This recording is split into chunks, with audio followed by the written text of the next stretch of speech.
और अब अगली अहम खबर यह कि रूस और नेटो के बीच किसी भी वक्त छिड़ सकता है युद्ध।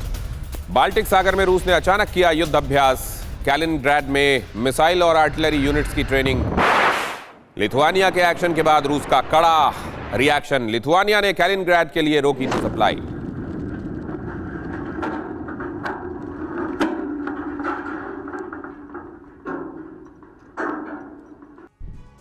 तो आज पूरे दिन क्या होता रहा? आज पूरे दिन यूरोप और रूस के बीच टेंशन का लेवल काफी हाई रहा और ये लेवल आप देख रहे हैं जब से रूस और यूक्रेन युद्ध शुरू हुआ है हर गुजरते दिन के साथ बढ़ा है।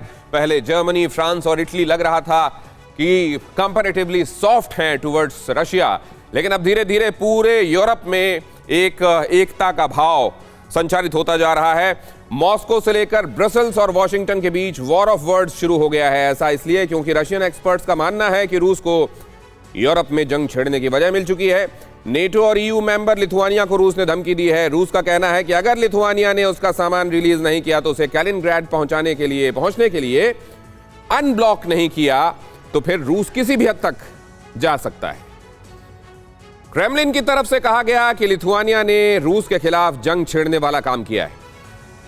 रूस के सांसद और डिफेंस कमेटी के मेंबर एंड्रे क्लिमोव ने रूस का सामान ब्लॉक करने को लेकर लिथुआनिया को खुले तौर पर अंजाम भुगतने की धमकी दे दी है।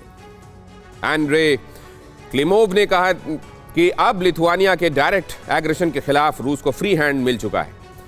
रूस के नेशनल सिक्योरिटी के सेक्रेटरी निकोलाई पत्रुशेव ने तो लिथुआनिया की गलती का अंजाम वहां की जनता को भुगतना होगा कहा, लेकिन इस सब के बीच लिथुआनिया अपने फैसले पर कायम है। लिथुआनिया का कहना है कि उसने कुछ गलत नहीं किया, सिर्फ ईयू के सैंक्शंस को फॉलो किया है।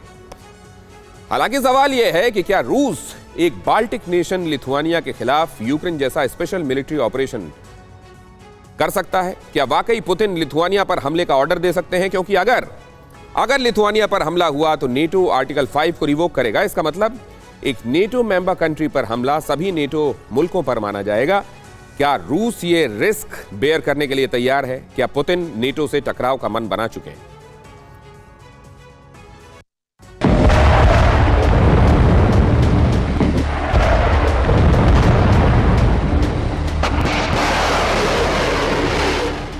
यूरोप युद्ध का बिगुल बज चुका है।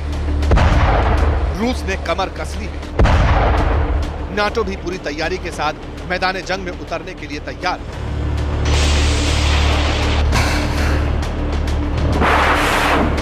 अचानक बाल्टिक सागर में रूस ने जंग की रिहर्सल को तेज कर दिया है। मिसाइलों के साथ आर्टिलरी यूनिट्स का मूवमेंट शुरू हो चुका है। ऐसा इसलिए क्योंकि नाटो ने एक बाल्टिक देश लिथुआनिया को मोहरा बनाकर पुतिन और पश्चिमी देशों के बीच खींची लाल लकीर को पार कर दिया। पुतिन गुस्से में है। मॉस्को से युद्ध विस्तार की बातें शुरू हो चुकी हैं। रूस के विदेश मंत्रालय ने कहा लिथुआनिया ने रूसी सामान को रोककर उकसावे वाली कार्रवाई की है, अंतर्राष्ट्रीय नियमों का उल्लंघन किया है। इससे टकराव की स्थिति पैदा हो चुकी है। मॉस्को में लिथुआनिया के टॉप डिप्लोमेट को बता दिया गया कि रूस अपने राष्ट्रीय हितों को बचाने के लिए कार्रवाई कर सकता है। रूसी संसद की एक डिफेंस कमेटी के चीफ ने कहा लिथुआनिया ने रूस के खिलाफ डायरेक्ट एग्रेशन दिखाया है। लिथुआनिया से रूस अब अपने तरीके से ही निपटेगा। Понимаем, что это связано с соответствующим решением.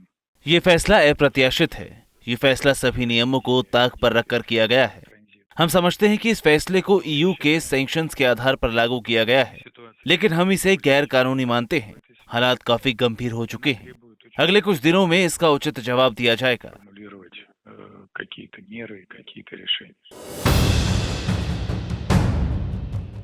इन्हीं सब नए हालातों के बीच ब्रसेल्स से लेकर वॉशिंगटन तक खलबली मच गई है।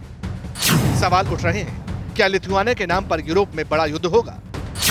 क्या रूस वर्सेस नाटो की जंग शुरू हो चुकी है? यूरोप युद्ध की भूमिका तय करने वाला पूरा सीन समझ लीजिए। 3 दिन पहले लिथुआनिया ने अचानक रूसी इलाके की सप्लाई लाइन रोक दी।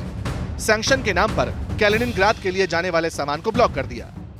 रूस का यह सामान रेल रूट के जरिए बेलारूस और लिथुआनिया होते हुए कैलिनिनग्राड पहुंचता है। यूरोपियन यूनियन ने रूस के कोल, मेटल, कंस्ट्रक्शन मटेरियल और एडवांस टेक्नोलॉजी पर बैन लगाया हुआ है। हालांकि नाटो मेंबर लिथुआनिया का कहना है कि वो सिर्फ सैंक्शंस की शर्तों का पालन कर रहा है, मगर रूस इसे मॉस्को और ब्रसेल्स के बीच हुई संधि का उल्लंघन मानता है। इस कदम को रूसी इलाके की संप्रभुता पर खतरा बता रहा है और सेल्फ डिफेंस के नाम पर कार्रवाई की धमकी दे रहा है। इसीलिए अब कहा जाने लगा है कि लिथुआनिया के जरिए यूरोप युद्ध का मार्ग खुल चुका है।